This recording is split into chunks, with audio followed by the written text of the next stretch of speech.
Boa noite, meus amigos. Isso que vocês ouviram é uma velha canção espanhola, composta na década de 30 por um monge e depois adotada pelos soldados espanhóis para a homenagem aos seus mortos. Ela é tocada aqui em homenagem ao Bruno Tolentino e a letra dela expressa bem o que foi a vida do Bruno. Ele sempre considerou que esta existência aqui era apenas um rascunho, de modo que quando a canção diz que na tua palavra confiamos, com a certeza de que tu já o devolveste à vida, isso quer dizer então que o Bruno agora está em edição definitiva. Falando no Bruno, é evidente que, para mim é mais do que evidente, que esse foi o maior poeta da língua portuguesa desde Camões. Eu sei que no Brasil, no ambiente cultural brasileiro hoje, isso não é muito visível, porque o pessoal não tem um campo de referência suficiente para fazer as comparações. O Bruno é a pessoa que eu conheci que mais havia lido os poetas. Ele conhecia a obra de todos os poetas importantes. Ele sabia tudo de cor. Né? Você falava em Goethe, ele recitava Goethe de cor. Dante, isso aí é página de página da Divina Comédia e assim por diante. Né? E o Bruno tinha um campo de referência muito vasto. Tá certo? E precisa um pouco disso para você poder avaliar o que é a obra dele. Afinal de contas, a obra do escritor profissional, o escritor se distingue de qualquer outra pessoa que usa a língua, um jornalista, um redator de publicidade, certo? Porque o que ele escreve se insere dentro da tradição de uma arte. Quer dizer que os recursos vão sendo criados e acumulados e transmitidos e mesclados e criando novos estilos ao longo do tempo, e você sempre pode situar aonde historicamente está o sujeito. Se o que ele escreve não tem um lugar dentro dessa evolução da arte da escrita, ele não é um escritor, ele é apenas um usuário qualquer do idioma. Nem essa noção se tem no Brasil. Não é? No Brasil, você acha que qualquer pessoa que escreve direitinho é escritor. Até acham que o Luiz Fernando Veríssimo é um escritor, que é um grande engano. Ele não é, apenas um jornalista, um cronista. Né? Quer dizer, a linguagem tem que ser elaborada de uma maneira consciente dentro de uma tradição de aprendizado. Então, para você ver, vamos dizer, a riqueza da linguagem do Bruno, você precisaria ter lido, no mínimo, toda a poesia inglesa do século XX. Você precisaria ter lido Yeats, ter lido Auden, ter lido Stephen Spender, assim por diante. Como no Brasil ninguém leu nada disso, né? No máximo ler um pouquinho do T.S. Eliot, e são tão burros que nem percebem que os versos brancos do T.S. Eliot têm uma métrica escondida. O Eliot escrevia em inglês com métrica francesa, os caras não percebem nem isto. Então, por causa disso, eles não têm condição de avaliar a obra do Bruno. Não há mais um público literário capaz como tinha nos anos 50. E também não tem mais escritores. A literatura brasileira acabou, literalmente acabou. Então, o que restará a escrever do Bruno, agora que ele morreu, é fofoquinha sobre a vida dele, é aquele negócio folclórico de que ele reintroduziu a métrica. Reintroduziu a métrica, isso é uma palhaçada. Quer dizer, o Brasil é o único país do mundo em que se acredita que a poesia moderna não tem métrica. A poesia moderna tem métrica no mundo inteiro. Só no Brasil não tem porque a pessoa não sabe fazer, pô. Então o Bruno apareceu fazendo a coisa mais óbvia, quer dizer, usando todos os recursos métricos que ele havia aprendido ao longo da vida, e o pessoal achou muito estranho. Brasileiro estranha tudo, caipira assim mesmo, acha tudo esquisito. Mas olha, esta semana aqui nós temos um verdadeiro museu de horrores. Né? Para começar, tem este... Vamos logo de cara, vamos para o pior.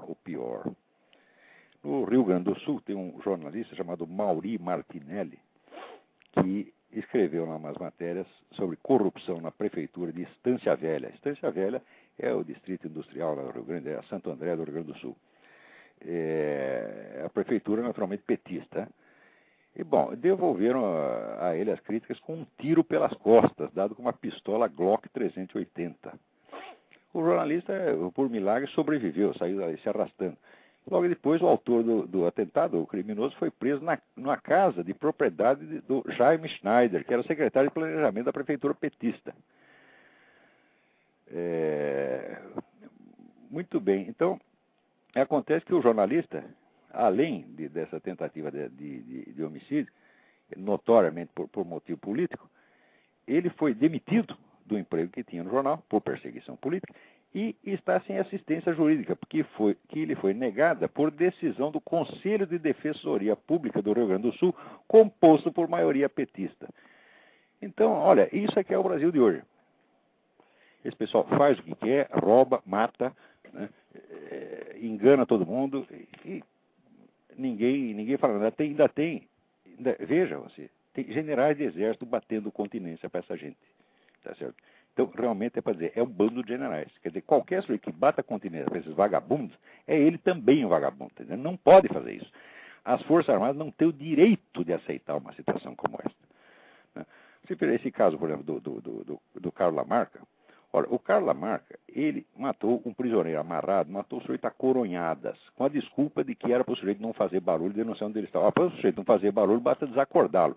Precisa esmigalhar a cabeça? É claro que esmigalhar a cabeça, como se diz na jurisprudência, é um uso excessivo de meios, quer dizer, passou muito do necessário para a finalidade alegada, tá certo? Então, é evidentemente um crime de ódio. Sendo um crime de ódio, o sujeito não poderia ter recebido nem anistia. Agora, os outros vão ter que engolir que ele é general. E note bem, mesmo os militares, quando reclamam disso, reclamam muito respeitosamente. Sendo o senhor presidente da República, tem que tomar providência. Como? Você vai pedir socorro ao bandido, pô? Você não sabe com quem você está falando? Quer saber o que é mentalidade de esquerdista em geral? Não estou falando só de petista, não. A esquerda inteira é assim. Sempre foram assim, pô. Um jeito totalmente sem nenhum senso da verdade, senso do certo e do errado, né? São manipuladores e mentirosos por natureza. Vê agora o que fizeram nesse caso por exemplo, quando está tendo audiência sobre o negócio do aborto agora, tem um pessoal anti-abortista que foi lá fazer uma manifestação, levando uns cartazes, uns panfletos, é como é normal fazer nessa audiência. O pessoal sempre vai ali nas galerias, fica na frente e distribuindo panfleto, e exibindo cartazes, etc. Muito bem. Então foi lá um grupinho chefiado pela Doris Hipólito, presidente da Associação de Mulheres pela Vida, do Rio de Janeiro. O que o pessoal do Congresso fez? Mandou parar, mandou tirar, porque disse que era proibido ter manifestação só de um lado. Ora, sempre teve manifestações só de um lado. Todas as manifestações sempre foram de um lado só. Agora, quando é o lado contrário, não pode. Daí se alega que tem que ter os dois. E daí mandaram tapar a boca da mulher e ainda ameaçaram de prendê-la. Enquanto isso, estava lá a dona Jandira Fegali, dizendo que o Instituto Juventude pela Vida, no Rio de Janeiro, que é anti-abortista, que os membros desse instituto são nazifascistas. Ela lava a boca para falar, dona. Nazifascista é você. Nazifascista e mentirosa. Ora, porra. Quer dizer, depois não quer que a gente xingue. Quer dizer, a mulher chega e diz que os jovens, por ser contra o aborto, são nazifascistas. Ela está medindo o que está falando? Essa que sempre foi puxa-saco de genocida? Essa que adora um Mao Tse Tung, adora um Stalin, adora um Fidel Castro, tá certo? Ora, em vez de fazer de boazinha, dizer que os outros são nazifascistas porque não querem matar as crianças, ora, vai pra puta que pariu, mulher. Como é que pode, né? Os caras não querem que a gente xingue. Ó, quer ver? Cada coisa que eles fazem aqui. Né? Agora, a Folha de São Paulo. A Folha de São Paulo essa semana faz uma enquete para que os leitores escolham, né, as 7 maravilhas da ciência, né? Então, olha aqui na lista, né? A ciência como atividade social e humana. Fala, bom, olha, a ciência como atividade social e humana não é uma maravilha da ciência, é uma maravilha da sociedade humana. Né? Quer dizer, a ciência como atividade social e humana não é uma invenção da própria ciência, né? Era só o que faltava. Depois, a teoria da evolução darwiniana, bom, é uma teoria, a psicanálise freudiana, que não é uma teoria científica, jamais foi comprovada. Aliás, todo e qualquer estudo científico da psicanálise freudiana sempre a desmoralizou. A psicanálise freudiana não faz parte da ciência psicológica. Pois aqui, a teoria da relatividade e a mecânica quântica, está muito certo. A descoberta da estrutura molecular do DNA, muito bem, está muito certo. Agora, o mais bonito é o seguinte, entra aqui na lista a teoria social e econômica de Marx. Eu digo, o que isso tem de ciência? A teoria social e econômica de Marx dizia que o capitalismo iria restringir o mercado, iria diminuir o número de consumidores.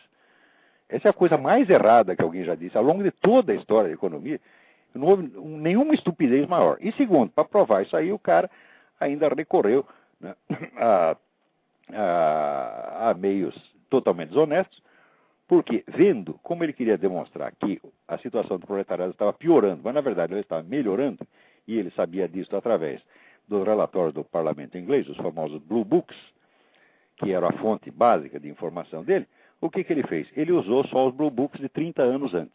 Quer dizer, isso é um charlatanismo. E que não é nem maravilha nem é ciência. Agora, a coisa mais linda é o seguinte, que eles colocam a revolução da física no século XIX. Não teve nenhuma revolução da física no século XIX, teve a revolução da física no século XX. A revolução começa exatamente com a teoria da relatividade, que é de 1905, e a mecânica quântica, que é de 1910. Agora, então, quer dizer, essa lista de absurdidades, né, foi aqui feita por indicação de quem? Do Luiz Pinguelli Rosa. Se você quer saber quem é esse sujeito, vocês procuram na minha página um artigo chamado O Pajé. É o famoso Pinguélico, tá entendendo? Ele era o quê? A grande atividade científica dele foi ser o dono das verbas de pesquisa do governo federal durante algum tempo. Então, ele era o homem que abria, era o dono da torneira, abria e fechava a torneira. Essa é a grande realização científica dele. Até me disseram que ele tinha largado a atividade científica e tinha virado plantador, foi plantar batata, que é exatamente o melhor que ele pode fazer. Agora, como é que com uma coisa dessa, quer dizer, um jornal de imensa circulação, que quer se fazer vamos dizer, de publicação educativa, que está educando as pessoas, já começa com essa coisa assim, absolutamente primária. Esses erros estúpidos, grosseiros, imperdoáveis.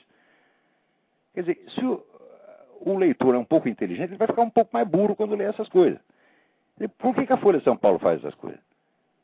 Faz, porque, olha, quando o nego começa com esse negócio de esquerdismo, o QI do nego vai baixando meio grau por dia, tá entendendo? E vai baixando. No fim, ele vira diretor da Folha de São Paulo, tá entendendo? É isso que acontece. Quer dizer, eu conheço o Otávio Frias Filho. Era um sujeito inteligente, mas o que está acontecendo? Que merda é esta, porra? Como é que deixa... Eu não vou perguntar bem como é que você deixa acontecer, porque ele também deve ter lido isso e não viu nada demais. Né? Também está... o QI já está baixando, meio grau por dia. Cuidado com esse negócio. Agora, falando em QI, aqui nós temos um cidadão que se homenageia a si próprio com o título de O Filósofo da Cidade de São Paulo. Chama-se Paulo Giraldelli. Na verdade, ele é da cidade de Ibitinga. Ibitinga é uma cidadezinha no interior, que é famosa pelos seus bordados. Essa é uma cidade onde eu ia muito quando era pequeno, porque lá morava a minha querida tia Ofélia, né, e o ramo turco da família, meus tios Salim, Naim e Elias. E deu graças às recordações da cidadezinha. Mas acho que naquela época o Paulo Giraldelli não existia ainda nem como espermatozoide.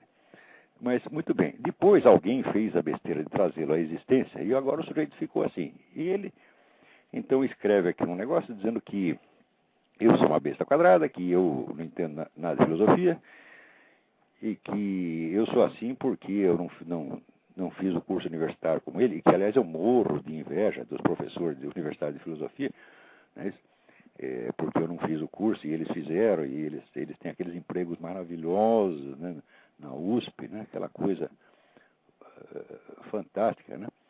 Eles estão tão contentes que vivem quebrando a universidade, né? E eu estou com inveja do emprego deles. E daí ele diz o seguinte, diz que eu cometo um erro, assim, crasso, imperdoável, porque eu classifiquei num artigo, eu disse que, segundo Platão, os filósofos são amantes de espetáculos. E diz aí o Paulo Giraldelli, qualquer criança sabe que no livro quinto da República, o Platão estabelece uma diferença radical entre os amantes de espetáculos e os filósofos, né? Digo, olha aqui, Paulo Giraldelli, tu é um analfabeto, tu é uma besta quadrada fora do comum. Né? O que o Platão faz é o seguinte, ele distingue entre dois tipos de amantes de espetáculos. Aqueles que gostam de qualquer espetáculo, que se deleitam no espetáculo das aparências, e aqueles que se deleitam no espetáculo da verdade. Então, são dois tipos de amantes de espetáculo. Então, está na cara que o filósofo, segundo Platão, é um amante de espetáculos. Só que o espetáculo dele é a verdade, é o ser. E os dos outros são apenas a aparência. A distinção caracteristicamente platônica. Mas que a oposição que você está falando só existe na sua cabecinha. Aliás, se você está citando esse negócio do livro Quinto da República, é porque alguém te chamou a atenção para esse trecho, que é o único que você conhece da República. Se você tivesse lido o livro, seria impossível você ter pulado a página 1. A página 1 do livro 1, no qual Sócrates diz que foi ao Pireu para quê? Para assistir a um espetáculo. Tá certo? Então, o que ele foi fazer lá se ele não gostava de espetáculos? Então, é claro que se a distinção feita no livro quinto já não fosse clara por si mesma, não esqueça que ela está no contexto de uma narrativa que começou com Sócrates indo para ver um espetáculo. Tá certo? Então, não existe oposição nenhuma entre o filósofo e o amante de espetáculo, porque o filósofo é um deles. A diferença é que o espetáculo que ele gosta é um, e o espetáculo que o espectador vulgar gosta é outro. Agora, o Paulo Giraldelli, né, além disso, ele se coloca entre os filósofos, e ele atribui algumas qualidades ao filósofo. Uma delas é transcender suas próprias ideias políticas, raciocinar acima da sua própria ideologia ou grupo partidário, e que só os filósofos conseguem, não as pessoas comuns, como Olavo de Carvalho e Adolf Hitler. A frase é tão idiota, tão despropositada, que não dá nem para comentar. Você está entendendo? E, claro que atribui, vamos dizer, me atribui ideias fascistas, não diz quais são, a não ser que ele considere, por exemplo, ser contra o aborto é fascista, talvez ele concorde com a dona Jandira Fegali. E o pior é o seguinte, é que o artigo dele tem como título, né, uma frase do Fernando Henrique Cardoso que diz: não é preciso ser burro para ser de esquerda, quando todo o artigo é uma demonstração precisamente do contrário. Tá certo? É preciso ser burro para ser de esquerda, mas ser burro, só seria o caso de dizer, ser burro não basta. É preciso ser burro e também ser vigarista, como esse Paulo Giraldelli. Você é um vigarista, mentiroso, safado, vagabundo, tá certo? A sua parna, tá certo? Não serve para absolutamente nada, a não ser para você exibir sua mulher pelada, que você gosta, né? Tá oferecendo, tá certo? Quer dizer, Paulo Giraldelli, quer saber uma coisa? Vai tomar no cu. Bom, agora, outro que também vou mandar tomar no cu, já, é aqui esse seu Milton Temer. Milton Temer, né? Que político carioca, né? Com aquela cara, uma cara assim de animador de boate, né? Tipo bem carioca mesmo, né? Ele estava sendo entrevistado num site chamado fazendomedia.com.br, né? E está lá, estão falando a respeito de algum assunto e um dos entrevistadores, Bruno Zornita, né, estava falando uma análise da cobertura da mídia brasileira na reeleição do Bush. Daí o Bruno Zornita pergunta: aproveitando esse gancho, eu estava lendo um artigo do Olavo de Carvalho, no qual ele dizia, daí o Milton Temer interrompe e diz: não comento o Olavo de Carvalho. Isso não deve ser tema de faculdade de jornalismo. O Olavo de Carvalho não é para ser comentado. São paradigmas da irracionalidade absoluta. Eu nem levo em conta o que esse cara diz. E eu acho uma tragédia que o Globo tem entre seus colunistas, ele e o Dennis Rosenfield toda semana. Ora, porra, né? Quer dizer, primeiro, o nego não sabia o que dizer de mim e inventou uma expressão qualquer, paradigmas da irracionalidade absoluta. Ele pegou uma expressão que lhe parecesse intelectual, como diz o Reinaldo Azevedo, e disse isso contra mim, né? Porque não sabia o que dizer. Agora, esse negócio de não pode comentar, não pode falar, né? Não pode falar disso. Ora, até entendo, porque se for comentar, você vai ter que discutir, você não é capaz de discutir comigo, Milton Temer. Tu é uma besta quadrada, tá certo? Tu é um ser analfabeto, tá certo? Você não entende coisa nenhuma, tu só é capaz de repetir aquelas mesmos sloganzinhos de merda do Partido Comunista que eu repetia quando tinha 18 anos, só que depois eu cresci, você não. Repetir com 18 anos já é grave. Já é falta de QI da minha parte. Agora você que está aí com 70 e tanto, continua com essa mesma merda de marxismo, acreditando nessa porra toda. Ora, o que há? E o pior é o seguinte, o nego saiu do PT e foi para o PSOL, você está entendendo? O que aí já é gravíssimo. Então, ó, Milton Temer, se tu acha assim que tu é tão importante que nem leva em conta o que eu digo, eu também nunca levei em conta o que você, só levei agora porque você falou a meu respeito. Tá certo? E o que você está dizendo? Não é para ler, tá certo? Não é para falar disso. O que você quer? Você quer censura, você quer tapar minha boca. Está reclamando até de que eu tenho uma coluna no Globo. Poucos dias depois de você dizer isso, eu perdi a coluna no Globo por influência de gente como você. Que foi por motivo notoriamente político. Que eu perdi primeiro a coluna na época, que na época o Paulo Moreira Leite, que eu apelidei de Paulo Moleira, ele primeiro disse que era apenas uma decisão econômica, de corte de despesas, etc. Mas poucos dias depois deu com a língua nos dentes, né, respondendo a um leitor, né, deu bandeira de que era realmente uma atitude política que tinha me tirado dali. Então é isso que vocês gostam. Vocês gostam de tapar a boca dos outros, como quiseram tampar a boca do pessoal lá anti-abortista em Brasília, né? E assim por diante. Vocês gostam de tapar a boca dos outros para vocês poderem abrir a sua, tá? De peidar pela boca o tempo todo, que é o que vocês fazem. Isso aqui que você disse, isso aqui não é uma ideia, não é um conceito, não é um argumento, isso é um peido mental, tá certo? E olha que isso aqui deve ter custado para você um esforço cerebral fora do comum, né? Aliás, aqui, voltando aqui ao Paulo Giraldelli, né, ele também, existe um mote na esquerda, um slogan, que é assim: Olavo de Carvalho está no jornalismo porque, né, acabaram-se as grandes inteligências da direita. Tá? E ele volta ao mesmo tema, né, dizendo que acabaram-se os grandes pensadores da direita, entre os quais José Guilherme. Ele escreve Melchior. Melchior, rapaz, vai pra merda. O que é isso? Quer dizer, tu não leu nem o nome do autor que tu está comentando, né? E vem querer ensinar a mim o que Platão disse ou deixou de dizer? Ora, porra! Quer dizer, olha aqui, isso aí são dois vigaristas, dois trapaceiros, tá entendendo?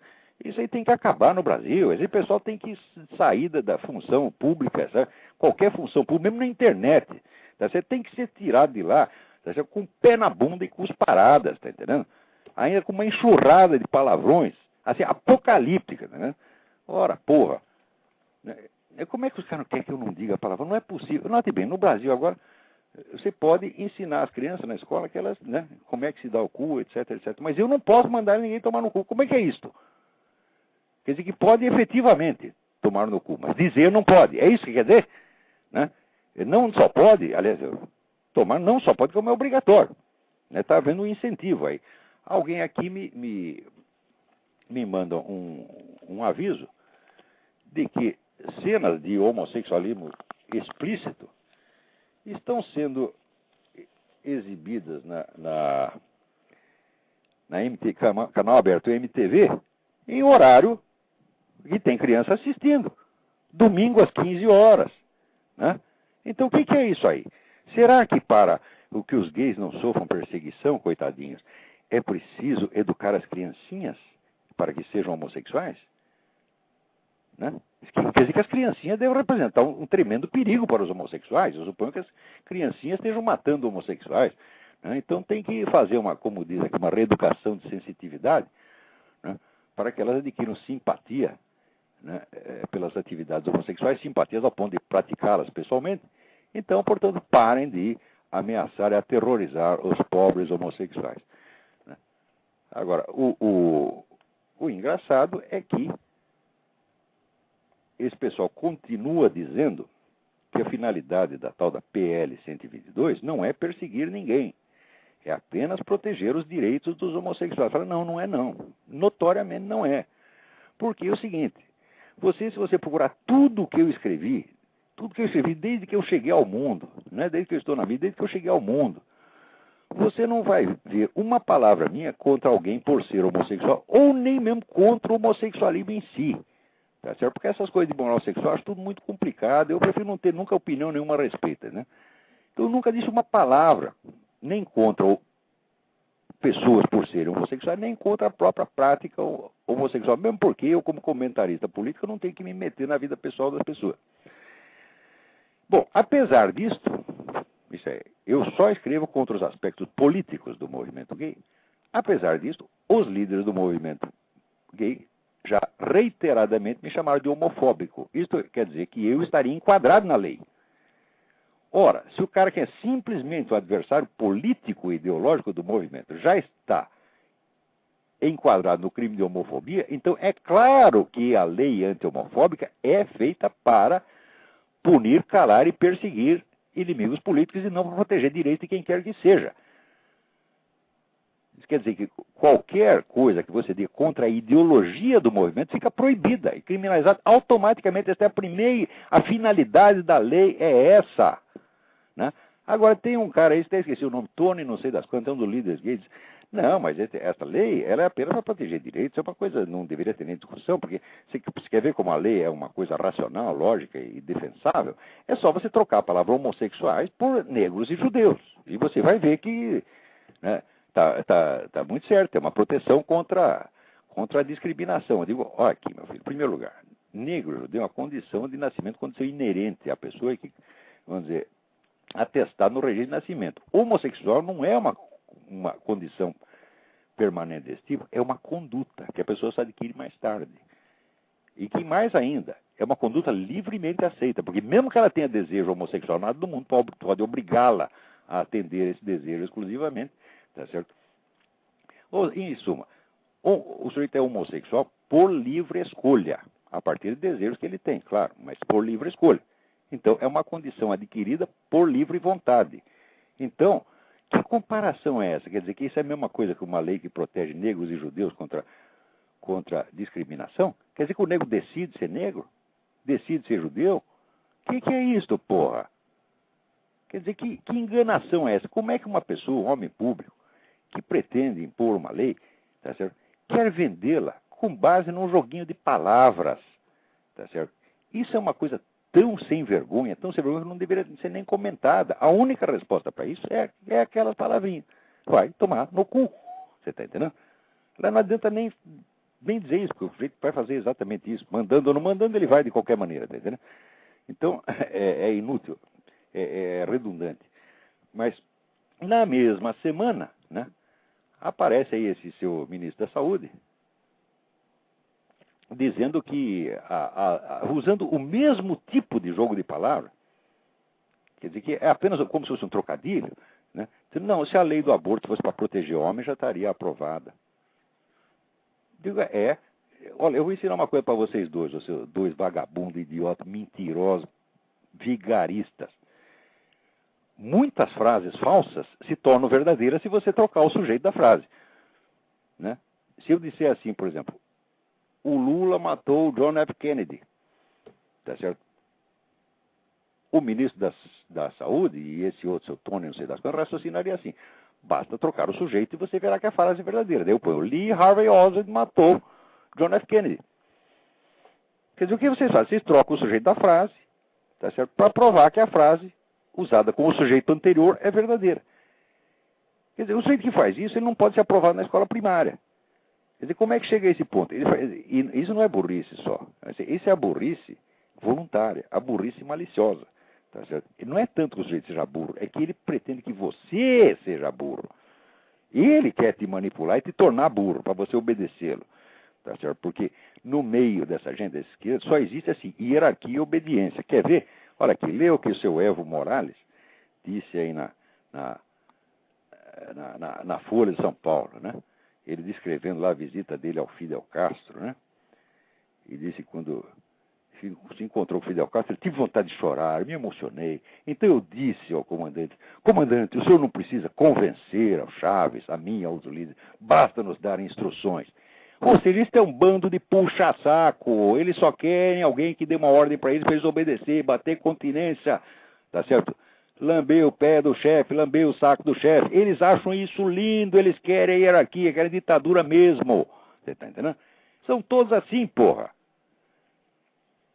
Agora, dá liberdade para esses caras para quê? Só para eles acabar com a liberdade mesmo. Ai, ai, ai. Agora, peraí, tem uma pessoa aí na fila querendo falar, vamos ver. Alô? Alô, Olavo? Sim. Aqui é Arthur de Fortaleza. Oi, tudo bem? Tudo bom? Tá me Tudo ouvindo bem? Tá. Olavo, só uma dúvida. Nos programas passados, o senhor mencionou aí um projeto que a ONU tinha, né? Aliás, de fazer uma religião mundial. Sim. O senhor falou nisso? Sim. E eu queria saber onde é que a gente encontra informação sobre isso. Tem um livro que tem toda a documentação sobre isso. Esse livro só tem em inglês. Ela em português não tem nada. O Brasil está separado do mundo, tá entendendo? O Brasil assim, são 180 milhões de pessoas que estão aí para ser enganados, ludibriados, feito idiota e pagar por isso, pagar caro. No Brasil não tem informação nenhuma, mas em inglês existe o livro False Dawn, Falsa Aurora, False Dawn. O autor chama-se Lee Penn, Lee, L-E-E, Penn, P-E-N-N. É um livro facílimo de achar. Você pode achar isso no site www.bookfinder.com. Você põe lá False Dawn, Lee Penn, e aparece várias livrarias onde tem e como você pode comprar isso pela internet. Tá certo? Eu recomendo mesmo que compre. É um livro feito de transcrição de documentos. Este projeto de religião mundial é antigo, ele está pronto, já está em plena fase de aplicação. Toda esta, vamos dizer, esta campanha anticristã que você vê no mundo vem diretamente disto, tá certo? E a ideia é realmente enganar todo mundo. É a religião biônica, tá certo? Feita uma mistureba, tá certo? De animismo, fetichismo, cristianismo, judaísmo, islamismo e a puta que eu pariu, entendeu? Quer dizer, é evidentemente uma empulhação em escala mundial. E estão investindo bilhões nesta coisa. Estão lá todos os documentos, e muita gente grande comprometida com isso. Até o George Bush é metido nisso. Tá certo? Não sei até. Ele, pessoalmente, ele é um cristão conservador. Mas, politicamente, o cara se mete nessa coisa. Sabe como é político? Político sempre tem duas caras, né? Agora, nessa questão da religião, não é para ter. Você não pode servir a dois senhores. Você não pode ser cristão conservador e, ao mesmo tempo, você está participando desse negócio da religião biônica. Tá certo? Que realmente isso é a religião do Satanás, a religião do capeta, a religião da empulhação, porra. Então, vai atrás do livro do Lee Penn que você obterá todas as informações que precisa. Tá bom, então. Obrigado. Tá bom, obrigado pela sua participação. Obrigado. Então, antes que eu esqueça, porque eu estou fazendo esse programa aqui, que esse programa não tem patrocinador, eu não ganho um tostão furado com isso, também não gasto. Tá certo? Mas eu nunca me lembro, nem mesmo de anunciar os meus próprios cursos, fazer propaganda de mim mesmo. Ora, você vê, todo programa, quando termina, a pessoa fala, mas você não falou dos cursos. Eu esqueço, simplesmente esqueço. Né? Ao contrário do seu Paulo Giraldelli, que está toda hora, eu sou gostoso, eu sou o filósofo da cidade de São Paulo. Filósofo da cidade de São Paulo, para bem para pensar. Né? Em São Paulo viveram o Mário Ferreira dos Santos, o Miguel Reale, o Vicente Ferreira da Silva e o William Flusser. Tá certo? E o cara diz que ele é o filósofo da cidade de São Paulo. Meu filho, você não é filósofo da cidade de São Paulo, tu não é o filósofo da Barra Funda, tá certo? Tu não é o filósofo da tua rua, tu não é nem o filósofo do teu banheiro, tu é o filósofo da puta que eu pariu, isso na melhor das hipóteses. Muito bem, vamos lá aos avisos. Eu vou dar um curso aqui em setembro, tá certo? Um curso sobre a paralaxe cognitiva, né? Em setembro, que será dado aqui na Virgínia, as pessoas virão assistir aula aqui, e há vamos dizer, um plano elaborado por uma empresa de turismo para fazer um negócio barato e acessível que o nego vai pagar em mensalidades. O telefone para inscrições é 041 Paraná 32620100. Então, espero vê-los aqui. Também continuam os meus cursos mensais na E-Realizações em São Paulo. Tá certo? O curso é dado por videoconferência todo mês e o número para inscrição é 011 São Paulo 55725363.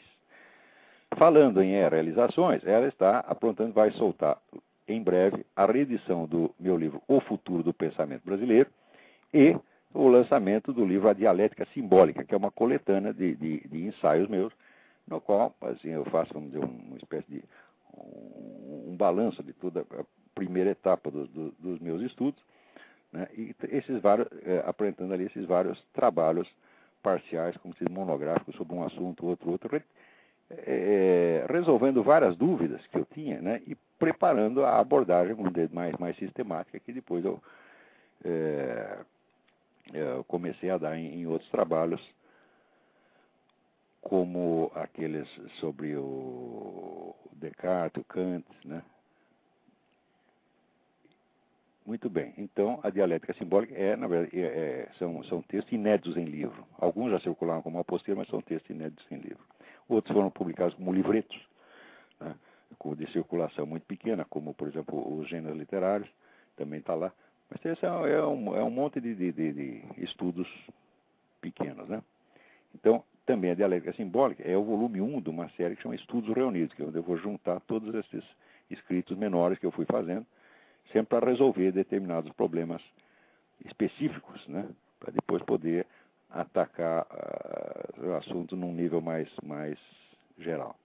E, por fim, outro aviso que existe uma série de gravações minhas, de programas, conferências, etc., que estão no YouTube. Então, você pode achar, tem dois lugares aqui no YouTube onde tem coisa minha lá. Um é www.youtube.com/trueoutspeak. Tem várias gravações ali. E o outro é www.youtube.com/wisdom and virtue. Sabedoria e virtude. Wisdom and virtue, tudo junto. Tá certo? E esses foram colocados lá, então, aqui pela minha aluna e amiga, a Isabela Cota, a quem muito agradeço. Muito bem, então esses eram os avisos. Né? Tem alguém aí na linha para falar? Não tem. Muito bem. Agora, voltando aqui a este negócio que eu recebi várias cartas de pessoas gays, homossexuais, que apoiam total ou parcialmente as coisas que eu estou dizendo. Tá certo? Porque, olha, o importante é o seguinte: o importante é jamais tomar uma posição política em função de uma preferência sexual qualquer que ela seja. É o fim da picada. Quer dizer, as questões, por exemplo, da proteção aos direitos dos gays, você tem que poder analisá-las e tomar posição, independentemente de você ser homossexual, heterossexual, trissexual, tetrassexual ou qualquer outra merda. Tá entendendo? Não é possível. O dia que a pessoa puder tomar posição, tá certo? A política a partir do tesão, acabou a política. Quer dizer, a política vai virar política zoológica. Né? Quer dizer, conforme a atração sexual, o nego vai numa direção, vai na outra. Né? Então, isso não tem o menor sentido. Isto já é essa simples proposta de uma política gay, tá certo? Já é um rebaixamento da dignidade humana, tá certo? A política tem que ser uma só para todos, tá certo? A questão de direitos desse grupo da igreja tem que ser discutida, com conceitos que valham para todos, independentemente de suas, como se diz hoje, orientações sexuais. Eu não acredito em orientações sexuais, eu acredito apenas em hábitos, tá certo? Esses hábitos, inclusive, mudam. Você vê o número enorme de variedades que existe dentro do próprio campo chamado homossexual, já mostra que a própria palavra é enganosa. Ninguém vai me dizer, tá certo, que aquele machão de academia, aquele machão peludo, fortão, que vai lá na academia para transar com outro igualzinho a ele, né? Aqueles caras que até a gente fica assustado, né? Quando teve o primeiro parada gay, foi em Paris, e eu estava lá, ficava assustado, porque só via aqueles homens com cara de pirata, homem de 2 metros de altura, peludo, barbudo, abraçadinho, no outro igual. Né? Eu ficava até com medo. Então, você não vai dizer que esses caras, o problema deles é o mesmo problema da Roberta Close. Mas não é possível uma coisa dessa. Quer dizer, esse conceito de homossexuais é evidentemente uma empulhação. Tá?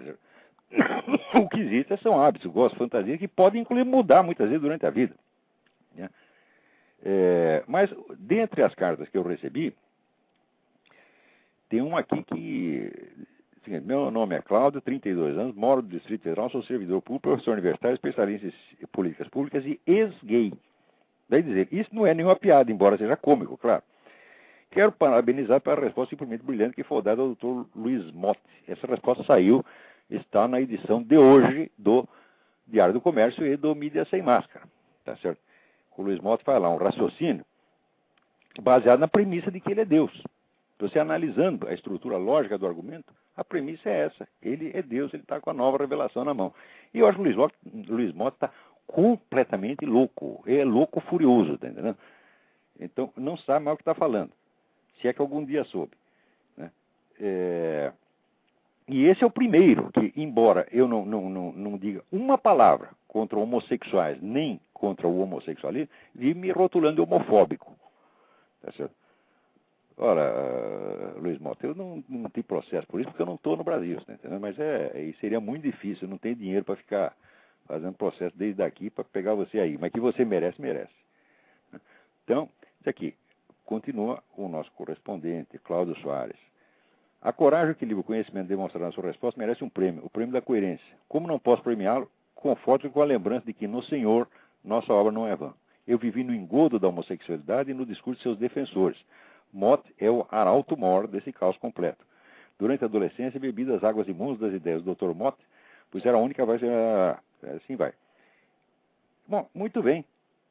Quer dizer, eu gostaria de dizer que não existe, né, ex-gay. Como é que é? Quer dizer, querem grudar a condição de gay no sujeito, assim, indelevelmente, quer dizer, não é mais o exercício de uma liberdade, né? Não é mais o exercício de uma liberdade, mas é uma condição fatal e inerente, né, ao sujeito. Ora, mas que brincadeira é essa, né?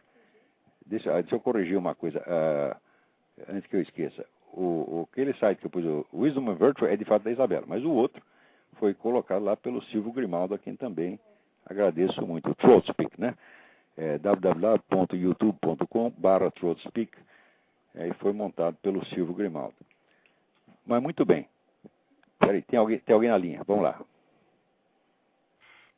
Alô? Alô, Eu? Lavo? Eu? Tá ouvindo? Estou ouvindo perfeitamente. Tudo bom, Marcos tá falando aqui? Quem que é? Alegre. Oi? Quem é? Marcos. Ah, Marcos, tudo bem? Tudo bem, e o senhor? Tudo certinho.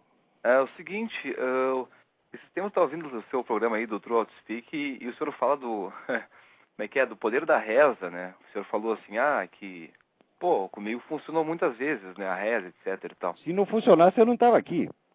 Pois é, acho Porque que eu eu também passei não. a vida assim, procurando encrenca e depois pedindo a Deus para me tirar dela. Uhum. O pior é que ele sempre tira. Não, é verdade, é verdade. Não, então só duas questões rapidinho, assim, daí já vou indo. Eu vou confessar uma coisa, eu rezo pro senhor eventualmente, assim, pra Reze por mim que eu estou necessitado. Aí ter tá aí força nesse trabalho e continuar o adiante. Milton Temer querendo me jogar na privada, né? E assim por diante. E se não é pedir demais, se o senhor puder rezar um pouco pra nós aqui em casa, eu ficaria bem, bem satisfeito, assim. É um prazer um dever. Não esquecerei de você na minha oração. Então, eu queria... Não, obrigado. Eu queria que o senhor falasse dessa questão da reza, o que o senhor sabe, como é que ela funciona. E outra questão também aí, mais alheio, eu queria que o senhor falasse o que o senhor sabe sobre a chamada guerra justa. Porque eu não sei nada do assunto, eu cito lá no Imbecil Coletivo rapidamente e eu não tenho muita ideia do que seja. Então eu só queria saber isso. Olha, eu acho que seria um pouco longo. Agora falta um pouquinho aqui para terminar o programa. Eu não vou poder te responder isso hoje. Será que você teria a amabilidade de você me colocar essa pergunta de novo na semana que vem, no começo do programa? Sem problemas. Se eu lembrar, eu ligo. Faça isso, por favor. Tá bom. Até porque agora a gente tem poucos minutos aqui. Tá. E não dá nem para começar. Agora, só quanto ao primeiro tópico, eu só vou dizer uma coisa. O fato mais comprovado do mundo, estatisticamente, é a prece atendida. É uma coisa, assim, inclusive aqui nos Estados Unidos, né, existem inúmeros estudos que mostram que, em geral, as pessoas que oram, as pessoas que têm fé, elas se recuperam mais facilmente em qualquer doença do que os outros. Isso está arquidemonstrado. Agora, houve uma tentativa de fazer uma pesquisa proposital, de se reunir um grupo para rezar, etc., e daí não funcionou. Claro, por quê? Aí as preces estavam enquadradas dentro de uma pesquisa. Você tá entendendo? Então não são preces. É como se fosse uma encenação de prece apenas. Tá certo? Então aí não vai funcionar mesmo, jamais. Está colocando Deus à prova. Você pode estudar a eficácia da prece a posteriori. Você pegar um caso real, efetivo, de prece, e estudá-lo a posteriori. Mas você não pode montar uma situação, tá certo? Onde as pessoas vão rezar para isso aqui, para ver se dá certo. Isso você não pode, porque daí deixa de ser prece. Isso é uma coisa básica. Mas aqui tem um milionário chamado John Templeton, tem uma fundação de estudo, e alguém foi lá e enganou o John Templeton com essa proposta de pesquisa, e ele deu dinheiro para fazer a pesquisa. A proposta é absurda em si mesmo. Nós vamos reunir aqui um grupo de pessoas para rezar não sei o quê, para ver se cura o fulano. Fala, claro que não. Né? Então, a prece tem que ser, vamos dizer, a relação básica. Ela não pode ser um elemento dentro de um outro intuito. Tá certo? Quer dizer, quando você vai falar com Deus, né, você não pode estar falando com Deus para mostrar para um terceiro, para ele ver se funciona. Você não tem sentido. Você está falando com o terceiro, não com Deus. Né? Então vira um teatrinho. Mas a coisa mais abundantemente provada é a eficácia da prece. Agora, esse é um escândalo. Porque as pessoas vão inventar 1001 explicações, vão inventar, dizer até que a autossugestão, quer dizer, se a autossugestão fosse capaz de curar assim, milhões de pessoas, isso dispensaria a existência da medicina automaticamente. Uhum. Sim.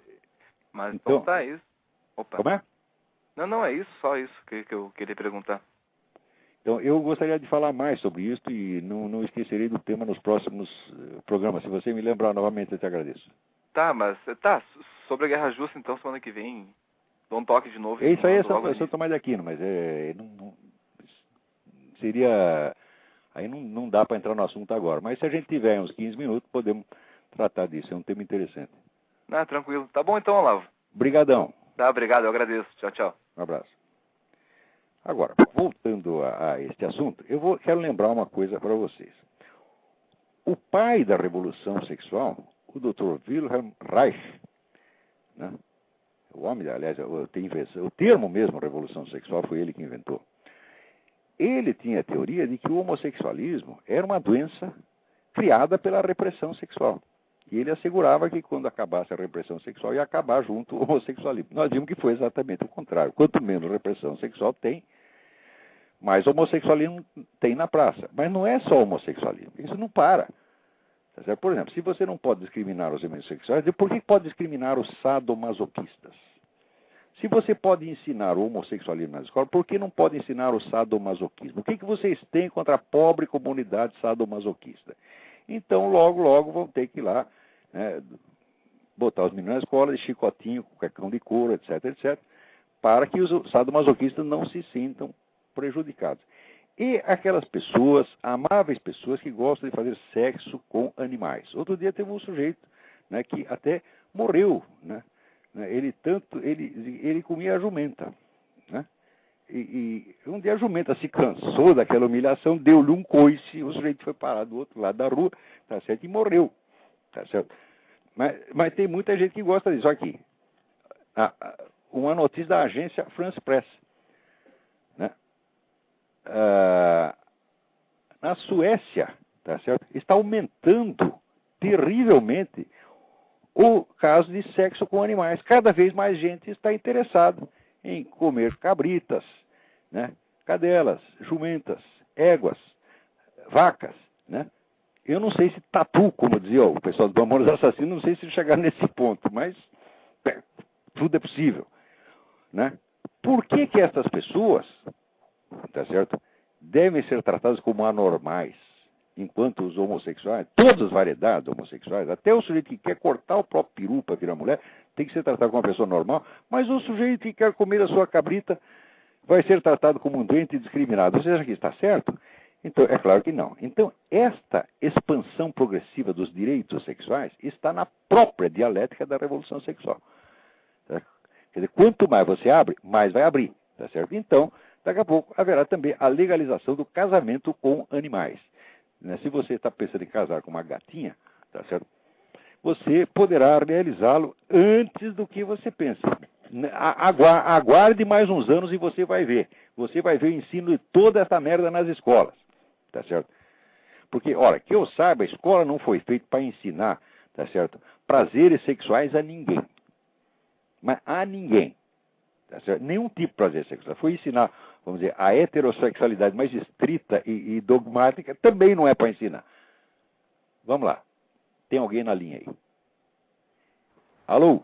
Olavo? Eu? É o Pedro quem fala aqui do Rio. Tudo bem? Tudo certinho? Tudo certinho. Então, eu venho ouvindo seu programa, queria parabenizar pelas ideias e tudo mais. Muito obrigado, muito obrigado. Então, é que você está falando tanto do homossexualismo, assim, eu, por minha parte, eu não vejo muito esse incentivo à liberdade sexual tão gigantesca aqui, pelo menos nas escolas do Rio de Janeiro. Isso é mais um fato, assim, vamos dizer, corriqueiro aí nos Estados Unidos? Ou... Não. Isso está... Aqui tem algumas escolas públicas, tem algo disso, já está bastante disseminado, se bem que de maneira muito mais discreta e elegante do que se faz no Brasil. Uhum. Mas esses casos que eu estou citando são no Brasil mesmo. Uhum. Agora, acontece o seguinte, aqui nos Estados Unidos é a terra da informação, aqui tudo se sabe. Uhum. Aí no Brasil, nada se sabe. É, o pessoal gosta de esconder, né? Esconde, não publica, não liga, tá entendendo? Faz que nem o Milton Temer. Não vamos falar disso, tá entendendo? Primeiro, que é o seguinte, esse pessoal da esquerda vive reclamando que a mídia brasileira pertence a 5 famílias. Eu digo, ora, eles não deviam reclamar disso, porque foi justamente isso o que facilitou que a esquerda dominasse esse ambiente inteirinho. Com certeza. Se tivesse 10 mil empresas de mídia, daria um trabalhão para eles dominar tudo. Nunca chegaria a dominar como aqui não chega a dominar. Uhum. Porque aqui está aparecendo novas empresas toda hora. Qualquer cidade de médio porte já tem uma grande... Tem jornal, tem qualquer cidade pequenininha tem o seu jornal independente, entendeu? Então é difícil. E tem programa de rádio, que é a coisa mais importante aqui, entendeu? Então tem milhões de estações de rádio. Não é como no Brasil. No Brasil, um só canal, que é a Globo tem 70% da audiência. É um fenômeno inédito na história da mídia mundial. Quer dizer, dominou a Globo, dominou o Brasil. Né? Que foi exatamente o que o PT fez. Né? Agora, então aí foi muito fácil o pessoal dominar. Então o noticiário no Brasil é muito restrito. E você, para você obter as informações, só se você pegar milhares de fontes, que é o que eu faço aqui. Entendeu? Eu fico sabendo muita coisa de informação direta. A pessoa que estava lá, que viu, que escreve para mim. E que eu sei que jamais sairá na mídia. Se conseguiram esconder o Foro de São Paulo, que é a entidade política mais poderosa da América Latina, tá certo? Durante 16 anos, toda a mídia escondeu, como é que não vai esconder outras coisas? Você vê que os esquerdistas, pelo menos os professores que eu tenho, eles ficam apavorados, né? Quando eu cito o senhor, eles falam, não sei o quê. É que nem o Milton Temer. É engraçado. Não, levar de retro, Satanás. Tá entendendo? Não fala isso, não... Com água benta, tudo, né? E por quê? Porque eu estou contando as coisas que eu sei. E ali é o país da moita. Tudo é moita, entendeu? E aqui não tem moita, não. Aqui a gente fala o que sabe. O jeitinho não me meto na vida particular de ninguém, não fico fazendo fofoca de ninguém, eu só falo de atos públicos das pessoas. Com certeza. Eu sou muito contra essa coisa de vasculhar a vida particular para esculhambar com as pessoas, que é uma coisa que todo mundo gosta de fazer. Mas no Brasil chegou num nível tão absurdo que não dá para esconder nada, né? A cara de pau é tão gigantesca. Pois é, mas eles escondem tanto que acaba dando bandeira, pô. Beleza, então, Olavo. Então tá bom, obrigado pela participação. Prazer, obrigado. Hein? Então, gente, aqui eu acho que estamos chegando aqui nos minutos finais, né? E vocês lembram que nos anos 60, todo mundo, né, tinha inveja da Suécia, porque lá tinha muita liberdade sexual. Mas não é que tem muita liberdade sexual. É o seguinte, se você tem 15 aninhos e você não comeu metade das meninas da classe, você é submetido obrigatoriamente a tratamento. Quer dizer, há uma pressão para isso, tá entendendo? Então, a Suécia não é a liberdade que o pessoal imagina, não. É uma coisa, é uma ditadura mental fora do comum, né? E aquele famoso recorde sueco de suicídios também tem a ver com esse recorde sueco aí do sexo com animais. Agora, no Brasil tem uns animais que não tem na Suécia. Tamanduá, uma anta, não é isso? Você já parou para pensar no sex appeal de uma anta? Tá certo? Por que não ensinam isso para as crianças nas escolas? Né?